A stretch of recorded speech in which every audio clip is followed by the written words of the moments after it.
이 시간 병자와 죄인들을 도우시는 예수님, 병자와 죄인들을 도우시는 예수님이라는 제목으로 하나님 말씀 증거하겠습니다. 오늘 우리가 읽은 마가복음 2장 17절 말씀, 본문 말씀을 보면 예수님을 의원으로 이렇게 계시해 주시는 모습을 볼 수 있습니다. 오늘 본문을 통하여서 문제로 인해 도움이 필요한 병자, 죄인들을 도우시는 예수님에 관한 말씀을 듣고자 합니다. 오늘 말씀을 들으면서 우리가 분명히 기억해야 될 점은 바로 본문에서 병자와 죄인들처럼 우리에게 문제가 있을 때에 우리 주님께서 분명히 우리를 도우시는 하나님 되신다라는 사실을 기억해야 될 것입니다. 우리 울산 제1교회 성도님을 오늘 본문 말씀을 듣는 동안에 2019년도를 살아가면서 우리에게 삶의 문제든 무슨 문제든 있을 때 주님께 가지고 나오면 우리 주님께서 우리를 도우시는 줄 믿고 그 주님 의지하고 기도하는 가운데 승리하는 복된 2019년도 주 안에서 꼭 될 수 있기를 주의 이름으로 간절히 축복합니다. 첫 번째 따라하겠습니다. 병과 죄는 우리의 본성이 아닙니다. 우리가 17절 말씀 함께 읽겠습니다. 읽으실 때에 우리가 본래 어떤 존재인가 생각하면서 함께 읽도록 하겠습니다. 예수께서 들으시고 그들에게 이르시되 건강한 자에게는 의사가 쓸데없고 병든 자에게라야 쓸데있느니라.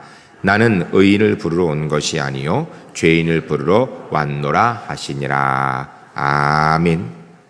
오늘 본문을 통하 예수님께서 병자와 죄인을 이렇게 동일시 하시는 것을 볼 수 있습니다. 왜 그런가? 이유는 병자나 죄인이나 비슷한 점이 많이 있기 때문이에요. 병든 사람이 죄인이 보면 공통점이 있다라는 것입니다.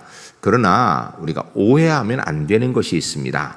잘못하면 오늘 본문을 통하여 이야기할 때 병들면 죄인이기 때문에 죄 지은 결과로 병들었다 이렇게 생각하기 쉬워요. 근데 절대 그러면 안 됩니다. 병든 것이 죄와 관계된 내가 뭔가 잘못하여서 그로 인하여 얻은 것도 있지만 아닌 경우도 있는 것입니다. 우리가 신앙생활하며 성경을 해석하는 데 있어서 무조건 갖다 이렇게 붙이는데 좀 주의해야 될 점들이 있습니다. 예를 들면 예수님께서는 가난한 자의 대표다. 맞아요? 틀려요? 맞지요. 그러나 그렇다고 해서 가난한 사람이 예수님이다 이렇게 얘기하면 틀린 거예요. 예수님께서는 약자와 병자들의 대표이다. 그래서 예수님이 약자이고 병자이다. 맞아요, 틀려요? 맞지요. 그러나 약자와 병자는 모두 다 예수님이다 이렇게 얘기하면 틀린 거예요. 오늘 본문도 마찬가지입니다. 여러분, 우리는 죄인인 건 맞습니다. 그래서 우리가 사실 죄인인 건 맞지만 우리가 그렇다고 죄인이기 때문에 병들었다 무조건 이렇게 얘기할 수는 없다라는 거예요. 우리가 병든 경우에는 물론 죄로 인한 경우도 있지만 아닌 경우도 얼마든지 있을 수 있다라는 사실을 기억해야 됩니다. 그럼에도 불구하고 병자와 죄인은요 공통점이 몇 가지가 있습니다. 그 중에 첫 번째는 병자나 죄인 모두가 문제가 있는 사람이라는 거예요. 병자는 육신의 문제가 있고 죄인은 영의 문제가 있는 사람이죠. 두 번째 공통점은 이 병자나 죄인이나 자기가 그 문제를 해결할 수 없기 때문에 도움이 필요한 사람입니다. 병도요 내가 해결할 수 있는 병이면 그 병입니까? 죄도 내가 해결할 수 있는 죄라면 그게 죄입니까? 내가 해결 못해요. 그래 도움이 필요한 존재라는 것입니다. 그런데 우리가 한 가지 분명히 먼저 알아야 될 것이 있는데 병이란 본래성이 있는 것이 아니라는 것입니다. 본래는 우리는 건강한 존재이지요. 그런데 내적으로든 외적으로든 무슨 까닭이든지 병리적으로 잘못되어서 병이 든 것, 그래 병자라는 것입니다. 그 얘기는 원인이 있다라는 것입니다. 원래부터 병자가 아니라는 거예요. 하나님께서 우리를 창조하실 때 병자로 만드셨으니까 그거 아니다라는 것입니다. 원래 우리는 건강하게 하나님 만드셨는데 무슨 이유에든지 어쨌든 육신이 병이 들어서 마음이 병이 들어서 병자가 되는 것이라는 것입니다. 죄도 같습니다. 여러분, 우리가 비록 죄에서 태어나서 죄인으로 살고 있지만 하나님이 본래 창조하신 사람의 근본적인 본래 모습은요 죄인이 아닙니다. 하나님께서 우리를 죄인으로 창조하신 것이 아니라 본래는 의로운 하나님의 형상 닮은 존재로 하나님께서 창조하셨다라는 것입니다. 우리가 우리의 첫 번째 조상인 아담과 하와가 범죄함으로 그로 인하여서 우리가 죄인의 자녀이기 때문에 이 원죄를 가지고 태어나죠. 그 결과로 우리가 살아가면서 원튼 원치 않든 또 자범죄를 지어서 우리가 죄인으로 살아갑니다. 그럼에도 불구하고 분명히 한 가지 알아야 되는 것은 우리는 본래 하나님께서 깨끗한 존재, 의로운 존재로 창조하신 것이지 처음부터 하나님 만드실 때 죄인으로 만든 존재가 아니다라는 것입니다. 근데 문제는 병자나 죄인이나 본래 그 사명을 다 감당할 수 없게 됩니다. 건강할 때 할 수 있는 일을 병들면 하지 못하게 되지요. 병들면 해야 할 일을 하지 못하게 되는 것 같이 죄를 지으면 의인으로서의 본래의 자기 모습을 상실하게 되는 것입니다. 죄인은 말하는 것이나 행동하는 것이나 모든 것이 다 정상적인 의인의 모습과는 사실은 멀게 되는 것입니다. 병자가 육체적으로 정상이 아닌 것처럼 죄인은 영적으로 정상이 아니게 되는 것입니다. 인격적으로, 행위적으로 정상이 아니다라는 것입니다. 우리가 병들었을 수도 있고 죄를 지며 살 수도 있으나 아니, 더 정확하게 하면 우리 중에 육신의 질병 한 가지쯤 안 가지고 있는 사람 누가 있겠습니까? 또 우리 중에 죄 짓지 않고 사는 사람이 과연 누가 있겠습니까? 그럼에도 불구하고 우리는 본래 우리의 본성은 병자도 죄인도 아니다라는 것을 알고 살아야 됩니다. 하나님께서 본래 우리를 창조하실 때 본래 우리의 모습은 건강한 의로운 하나님의 형상 닮은 존재라는 거예요. 우리는 죄인 맞습니다. 이건 인정해야 됩니다. 그러나 우리는 죄 그대로 머물러 있어야 되는 존재가 아니다라는 것입니다. 우리는 분명히 육신의 질병도 있습니다.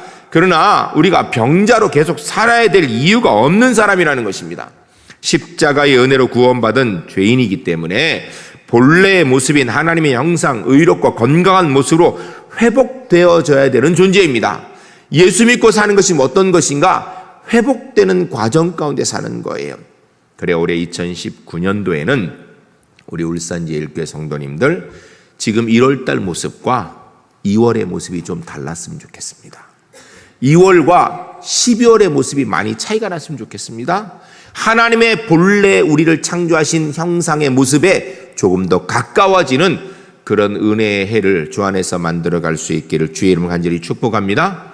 그러기 위해서는 매일 말씀대로 살기 위해서 매일 기도하면서 주의 은혜로 살아야 됩니다. 우리 울산제일교회 2019년도 송구영신 예배 때 우리를 돌아볼 때에 올해 1월달과는 확연히 다른 하나님 형상에 훨씬 더 가까운 모습을 가지고 하나님께 예배하는 믿음의 사람들이 주 안에서 꼭 되시기를 주의 이름을 간절히 부탁드립니다.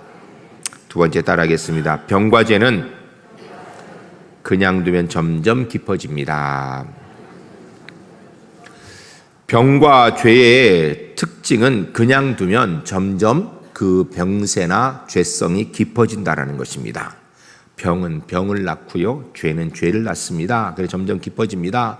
빨리 고치지 않으면 점점 썩어 들어갑니다. 자기도 모르게 자꾸 썩어 들어가 마지막에는 죽을 수밖에 없는 것입니다. 병 스스로 회복할 수 있을 때에는요, 아직 병이 아닙니다. 내가 병을 이길 수 있으면 병 아니죠. 근데 이길 수 있는 힘이 떨어지게 되면 그게 병이 되는 거예요. 어떤 의미에서 우리는 늘 병과 함께 살고 있습니다. 누구든지 병에 걸릴 여건이 있고요, 병에 걸린 채 또한 살고 있습니다. 그러나 이길 수 있는 힘이 있으면 괜찮아요. 과거에는 병이 왜 걸린지 모르는데 이제는 의학이 발전해서 병의 원인이 균이라는 거 알아요. 바이러스라는 걸 알아요. 그런데요, 이 균이 우리에게 하나도 없기 때문에 우리가 지금 이렇게 건강한가? 아니에요. 그 균이요, 우리 손에도 많습니다. 우리 겉에만 있나요? 우리 속에도 많아요. 그런데 우리가 그것을 이길 수 있는 저항력이 있을 때에는요, 균이 있어도 관계없어요. 아무 문제가 없습니다. 이길 수 있는 힘, 저항력이 있기 때문이에요. 그런데 이게 힘이 떨어지게 되면, 저항력이 약해지게 되면, 병규모대 약해지면 그런 병이 걸리는 거예요. 그럼 문제가 심각해지는 겁니다. 예컨대 가장 흔한 병, 감기가 만병의 근원이라고 하죠. 여러분, 그런데 사실은요, 이 감기, 우리 중에 1년에 한 번 감기 안 하는 사람이 얼마나 있습니까? 한 번만 합니까? 뭐 두세 번도 감기 걸리지요. 근데 우리가 감기에 대해서 하는 말이 있죠. 감기는 병원에 가면 7일이고 병원에 안 가면 일주일 걸린다고. 그럼 낫는다 그래. 그게 뭐예요? 사실은 정확하게 감기 원인이 뭔지 모른다라는 거예요. 의사에게 가면 의사 선생님이 조금 도움을 주는 것뿐이지 근본적으로 뭔지 잘 몰라요. 왜냐면요, 제 친구인 의사 선생님 말씀하시기를 감기의 원인균이요 수백 종이랍니다. 그래서 모른답니다. 그래서 그냥 대충 져주는 거예요. 네? 좀 몸을 도와주려고 져주는 것뿐이에요. 근본 원인균은 모른다라는 거예요. 그러나 어쨌든 일반적인 사람이라면 일주일 정도면 어쨌든 낫는다라는 거예요.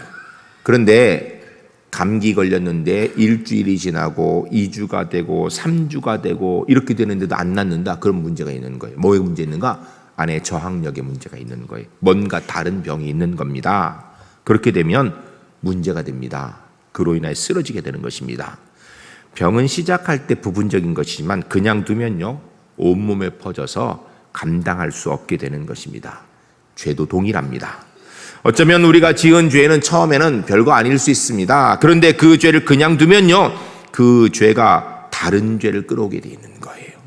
회개하지 않으면 자꾸 새끼를 칩니다. 더 커지게 되는 것입니다. 결국은 죄에 깊이 빠져서 마지막에는 온 인격이, 온 영이 죄로 빠져 타락하게 되고 돌이킬 수 없게 되는 것입니다. 죄에 대한 경각심을 가져야 되는 거예요.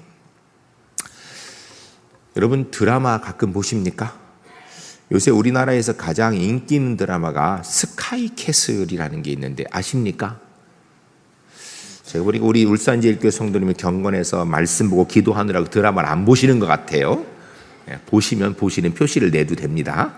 그럼 이 드라마, 이 스카이캐슬, 저는 사실 많이는 못 봐서 한 2번 정도 봤는데 그것도 처음부터 끝까지 못 보고 잠깐 조금 봤습니다. 스카이캐슬의 내용이 뭔가 하면 대한민국 상위 0.1%에 해당하는 사람들이 모여 사는 스카이캐슬이라는 곳에 남편은 왕으로, 그리고 자기의 아들, 딸은 천하제일 왕자, 공주로 만들기 위한 이 상류층 사모님들의 처절한 욕망이 사차치 드러나는 풍자 드라마라고 이렇게 소개를 했더라고요. 이 드라마를 제가 잠깐 보았는데 그 본 내용이 무슨 내용이냐면, 딸을 서울 의대에 합격시키기 위해서 이 엄마가 큰 돈을 들여서 입시 코디를 한 명 정해서 붙여놨습니다. 근데 이 입시 코디가 이 아이에게 서울 의대에 합격할 내신을 만들기 위해서 시험 문제를 유출했습니다. 시험 문제 유출한 것 관계에 대해서 이 문제가 될 것 같으니까 결국 그걸 알고 있는 아이를 죽입니다. 살인을 한 거예요. 자기 딸을 위하여서 입시 코디가 문제를 유출하고 그리고 살인을 한 것을 이 엄마가 알아요. 그런데 결국 덮기로 합니다. 이유는 자기 딸에게 피해가 갈까 봐. 근데 문제는 딸이 그것도 알아요. 시험 문제를 유출했고 도둑질했고 그리고 그것을 알고 있어서 문제가 될 수 있는 다른 아이를 죽였다라는 것을. 심각한 문제죠. 엄마는 딸에게 원하는 것은 딱 한 가지예요. 서울의대에 합격하는 것. 뭐 말은 서울이지만 한마디로 잘 되는 걸 원하는 거예요. 그것을 위해서는 도둑질도 살인도 눈을 감고 있는 것입니다. 근데 진짜 심각한 문제는요, 이 엄마가 이 딸이 도둑질하며 살기를 원할까요? 살인을 하거나 살인을 눈 감고 살기를 원할까요? 절대 아닐 거예요. 이 엄마는 이 딸이 아주 건강하게 잘 나가며 살기를 원할 거예요. 그런데 문제는 이 엄마가 자기 딸을 위하여서 산교육을 하고 있는데 출세를 위해서, 목표를 위해서라면 도둑질쯤 눈 감아도 돼. 살인 해도 되고 살인한 사건 모른 척 해도 돼 라는 것을 산교육을 시켜주고 있는 것입니다. 여러분, 우리는 어떻습니까? 우리는 우리 자녀들에게 죄에 대해서 경각심을 가르쳐주고 있습니까? 아니면 그 정도 죄는 괜찮아, 목표를 이루기 위해서 적당히 눈 감아도 돼 라고 가르쳐주고 있습니까? 아니, 더 정확하게 여러분 자녀들이 적당히 죄 지으며 살기로 합니까? 아니면 정직하고 깨끗하게 살기로 합니까? 여러분, 간단하게 회개하고 처음에 딱 잘라버리면 괜찮을 문제들을 회개하지 않고 덮으려고 욕심을 부리니 나중에는 걷잡을 수 없는 상황에 빠지는 것입니다. 결국 온 삶과 인격이 파괴되어 버리는 것입니다. 감기 걸리면요, 좀 쉬어서 빨리 치료해야 됩니다. 그래 다른 문제 안 생겨요. 죄는요, 아무리 작은 것이라도 경각심을 가지고 처음에 회개하고 돌이켜야 되는 거예요. 그래야 건강하고 깨끗한 삶 사는 거예요. 그래야 우리 자녀들이 그런 삶을 사는 것입니다. 2019년도를 살아가시면서 우리 제1교회 성도님들 육신의 건강도 잘 지키시기 바랍니다. 뿐만 아니라 죄에 대한 경각심을 가지고 작은 죄도 용납하면 안 되고 깨끗이 정리하고 회개하고 돌이켜서 건강한 하나님의 사람의 삶을 살아가시는 우리 울산제일교회 하나님의 사람들이 2019년도에 꼭 될 수 있기를 주의 이름을 간절히 축복합니다. 세 번째 따라하겠습니다. 병자와 죄인은 반드시 도움이 필요합니다. 약해지면 안 됩니다. 평균 이하로 약해지게 되면요, 그러면은 문제가 됩니다. 감당하지 못하게 됩니다. 회복하지 못합니다. 쓰러지게 되지요. 결국은 혼자 못 일어납니다. 그럼 어떻게 해야 되는가? 의사 선생님에게 빨리 도움을 청해야 돼요. 병원에 가서 선생님의 도움을 받고 약물 치료 빨리 받아야 됩니다. 도움받지 않고는 일어날 수 없기 때문이에요. 그런데 간혹 그리스도인 가운데 믿음 좋다고 이야기하는 사람들 중에 의사 선생님에 가서 병원에 가서 치료하는 것은 믿음이 없는 것처럼, 믿음이 약한 사람이 하는 것처럼 이야기하는 경우가 있습니다. 이거는요, 잘 몰라서 하는 거예요. 분명히 말씀드립니다. 의료 제도는 하나님이 만드신 육신을 치료하는 하나님의 방법 중에 한 가지인 것입니다. 육신이 병들면 우리가 먼저 기도해야지요. 그리고 나서 병원에 가서 의사 선생님에게 진단받고 도움받아 치료해야지요. 기도해서 나은 것도 감사하는 거고요. 하나님 방법이고요. 기도하고 병원에 가서 치료하는 것도 이 또한 하나님 방법입니다. 치료되어지고 나서는 치료되어지는 과정에도 치료에 애쓰신 의사 선생님에게 감사할 줄 알아야 돼요. 그리고 또한 응답하신 하나님께 감사할 줄 알아야 되는 것입니다. 우리 교회에 92세 되신 전무순 권사님이 계십니다. 오늘도 2부 예배 드리고 가셨어요. 앞에 드리고 가셨는데요. 권사님이 오늘도 버스 타고 오셔가지고 걸어서 오셔서 예배 드리고 가셨어요. 이게 기적입니다. 왜 기적이냐고요? 연세 더 드신 분도 계시지요. 그런데 왜 이게 기적인가? 권사님이 89세 때, 그러니까 지금 92세신데 89세 때 초에 넘어지셨습니다. 집에 목욕탕에서 넘어지셨는데, 미끄러 넘어지셨는데 그로 인해서 골반뼈, 고관절 쪽이 부러지고요, 대퇴부가 부러진다. 총 3군데가 부러지셨어요. 골절되셨습니다. 병원에 수술하기 위해서 입원하셨습니다. 제가 그래서 이야기를 듣고 병원에 갔더니 이미 수술한 곳은 있고 나머지는 기다리는 그런 상황이에요. 그러면서 누워 계시는데 권사님이 의사 선생님 말씀을 저한테 전해주는데 뭐라냐면, 목사님, 의사 선생님이 다시 이렇게 뼈가 붙는데 2년 걸린답니다 라고 말씀하시는 거예요. 여러분, 뼈는 보통 얼마면 붙죠? 4주면 붙어요. 4주. 근데 89세시니까 4주에 안 붙는다는 얘기예요. 2년 걸린다는 이야기는요, 그게 붙는다는 얘기, 안 붙는다는 얘기예요. 안 붙는다는 이야기예요. 안 붙는다고 못하니까 2년 걸린다고 하신 것 같아요. 네? 2년 걸린다는 이야기는 무슨 얘기예요? 뼈가 부러져서 2년 걸렸다. 다리뼈가 노인 89세 된 노인이 2년 누워 계시면 그렇게 천국 가시는 거예요. 방법이 없는 거예요.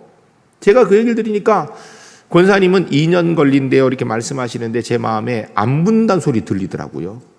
그래서 정말 하나님 앞에 간절히 기도, 하나님 꼭 붙여주세요. 진액이 나와서 빨리 붙어서 일어나게 해주세요. 다시 걸어서 교회 오게 해주세요. 기도하고 그리고선 제가 돌아왔습니다. 그리고 그때가 언제냐면 제가 안식년 가는 때였었어요.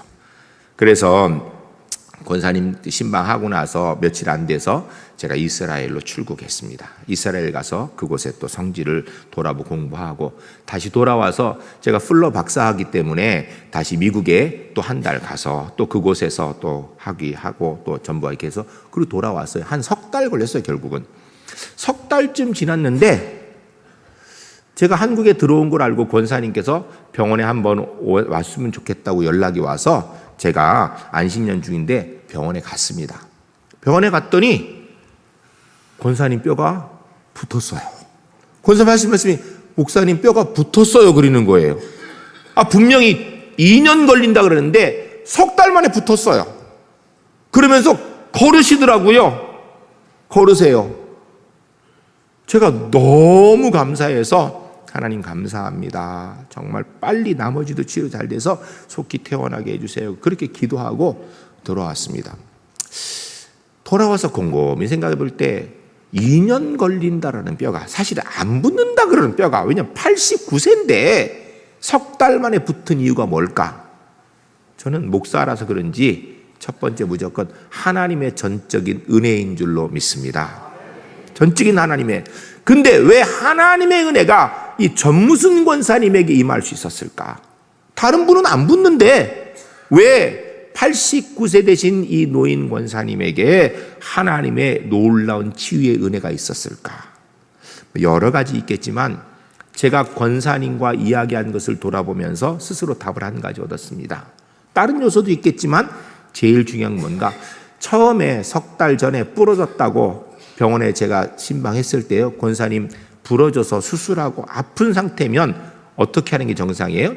인상 쓰면서 아파 죽겠다고, 어떻게 하다 내가 이렇게 넘어졌는지 모르겠다고, 참 재수 없노라고 의사 선생님들, 간호사 선생님들이 옆에서 잘 해줘도 얼마나 불편하겠어요, 노인이요. 그러니까 똑바로 못한다고 불평할 수 있을 텐데 권사님이요, 제가 기억합니다, 웃으셨어요. 그리고 말해요, 감사하다는, 아니 뼈 부러져서 2년 동안 뭐 안 붙는다는데 감사하다 그러더라니까요. 그리고 하시는 말씀이 의사 선생님이 잘 치료해서 감사하다고, 간호사 선생님들이 잘 도와줘 감사하다고, 목사가 와서, 목사인 제가 와서, 목사님 와서 기도해 주니까 감사하다고, 우리 성도님들 위해서 기도하니까 감사하다고, 하나님께 감사한다 그러더라니까요. 그리고 석 달 뒤에 와서 붙었을 때도요, 의사 선생님들이 잘 치료해서 이렇게 붙게 돼서 감사하다고, 목사님 기도해서 감사하다고, 성도님들 기도해서 감사하다고, 하나님께서 치료했다고 감사하다고 그러더라고요. 여러분, 하나님이 도와주시지 않으면요, 감기도 심각한 병입니다. 사람은요, 작은 균에도 죽습니다.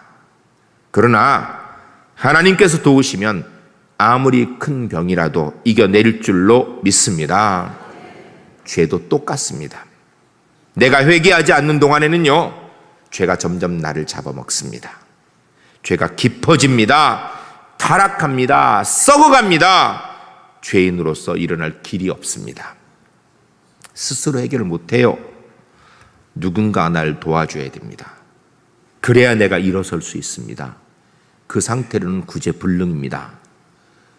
우리가 죄 지었을 때 이 죄를 해결하기 위하여, 죄를 치료해 주시기 위하여서 하나님 만드신 방법이 예수님의 십자가의 은혜인 것입니다.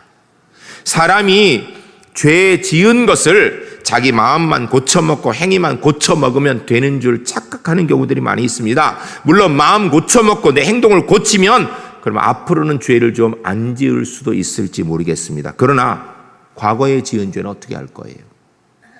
그리고 더 심각한 것은 자신이 마음과 자신이 행위를 고쳐먹는다고, 내가 다짐한다고 고쳐집니까? 마음이 바뀝니까? 행동이 바뀝니까? 어쩌면 한 번은 잠깐, 어떤 일정한 기간 동안은 바뀐 채로 살 수 있을지 몰라도 우리의 마음이, 우리의 육신의 죄가 결국은 또 나오게 돼 있어요. 알고도 짓고 모르고도 짓는 거거든요, 죄를. 결국은 또 넘어지게 되어 있습니다. 이게 원죄를 이어받은 죄인의 가문에 태어난 우리 인간의 죄성의 문제인 것입니다. 너무 깊이 우리 속에 박혀 있어서 뽑아내지지가 않는 거예요. 여러분, 죄가 그저 한번 마음 고쳐 먹어서 해결할 수 있을 것 같으면 주님께서 나를 위하여서 성육신할 필요가 있겠습니까? 내 대신에 채찍 맞으시고 내 죄 때문에 모욕 당하시고 내 죄를 씻기 위해 십자가에서 살찢고 피 흘리고 생명까지 주시고 내가 가야 될 사망의 자리에 대신 사망권세 잡히실 필요가 있으실까요? 없지요. 그런데 문제는 다른 방법이 없기 때문에 나의 구원을 위해서 십자가의 길을 우리 주님께서 선택하신 것입니다. 죄는 예수 그리스도의 십자가의 은혜 외에는 해결할 수 있는 길이 없는 줄로 믿습니다. 또한 동시에 십자가의 은혜로 해결받지 못할 죄도 없는 줄로 믿습니다. 십자가의 은혜 믿고 받음으로 하나님의 자녀로 사는 것입니다. 그래서 요한복음 14장 6절 말씀에 예수께서 이르시되 내가 곧 길이요 진리요 생명이니 나로 말미암지 않고는 아버지께로 올 자가 없느니라 라고 말씀하십니다. 2019년도 살아가시면서 육신의 질병이 있으면 기도하시기 바랍니다. 우리 주님께서 치료해 주실 줄로 믿습니다. 죄의 문제가 있으면 그 죄의 문제 가지고 주님 앞에 나와 회개하시기 바랍니다. 주님께서 은혜로 인도해 주실 줄로 믿습니다. 또한 동시에 인생의 문제, 삶의 문제가 있으면 그것 가지고 고민하지 말고 그것 가지고 넘어지지 말고 주님 앞에 가지고 나와 기도하시기 바랍니다. 나를 위하여 십자가를 지신 주님께서 분명히 나를 도우시고 은혜로 인도해 주실 줄로 믿습니다. 그러기 위해서요, 조금 힘들어도 새벽 기도 좀 힘씁시다. 새벽 기도 일주일에 한 번이라도. 심야 기도에는 마음만 먹으면 올 수 있잖아요. 저녁 때, 금요일 저녁 때 시간 내서 와서 기도하시기 바랍니다. 기도함으로 주의 도우심의 은혜를 누리시는 복된 2019년도가 주 안에서 꼭 될 수 있기를 주의 이름 간절히 축복합니다.